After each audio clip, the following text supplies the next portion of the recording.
యుద్ధం ఏదైతే భీమిలిలో మొదలై ఉత్తరాంధ్రలో రాయలసీమ తర్వాత గోదావరి జిల్లాలో కృష్ణా జిల్లాకు సంబంధించి రెండో సభ బెంగళూరులో, రాయలసీమ ప్రాంతానికి సంబంధించి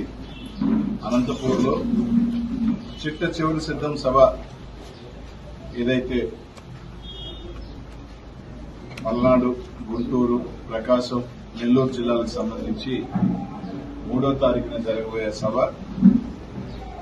పెద్ద ఎత్తున 3 సభల కన్నా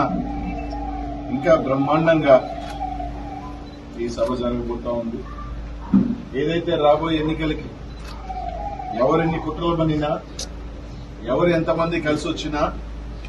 ఎన్ని పార్టీలు కలుపుకొని వచ్చినా ప్రజల మీద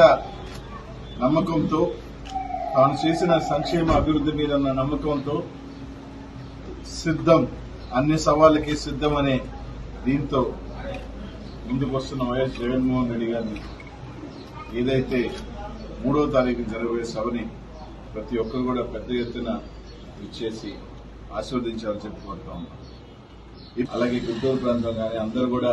రాప్తాడు సభ కన్నా కూడా పెద్ద ఎత్తున 15 లక్షల మందికి పైగా ఆ సభకి వస్తారని చెప్పి అంచనా. ఎందుకంటే సభకి పెరుగుతున్న అంచనా, సభకి చూస్తున్న ప్రజా ఆదరణ చూస్తూ ఉంటే అంతకన్నా, ఎందుకంటే ఇంకా తీసుకుంటే నెల్లూరు, ప్రకాశం ఈ ప్రాంతం అంతా కూడా జగన్మోహన్ రెడ్డి గారికి అత్యంత అభిమానంగా ఉన్న జిల్లాలు ఇవన్నీ కూడా తప్పకుండా కూడా ఆ సభ కన్నా ఈ సభ బ్రహ్మాండంగా జరగబోతా ఉంది. ఆ చిట్ట చివరి జరగబోయే సిద్ధం సభతో ఒక రాష్ట్ర ప్రజలందరికీ కూడా ఖచ్చితంగా వైఎస్ఆర్ కాంగ్రెస్ పార్టీ జగన్మోహన్ రెడ్డి గారు ముఖ్యమంత్రి అవుతున్నారు అనేది ఇప్పటికే ఉన్న స్పష్టమైన సంకేతాలతో కాకుండా ఆ సభతో ఖచ్చితంగా ప్రతి ఒక్కరు కూడా ఎందుకు జగన్మోహన్ రెడ్డి గారికి 170కి 170 ఇవ్వకూడదు అన్న ఆలోచనతో ముందుకు వెళ్తారని తెలియజేస్తారు.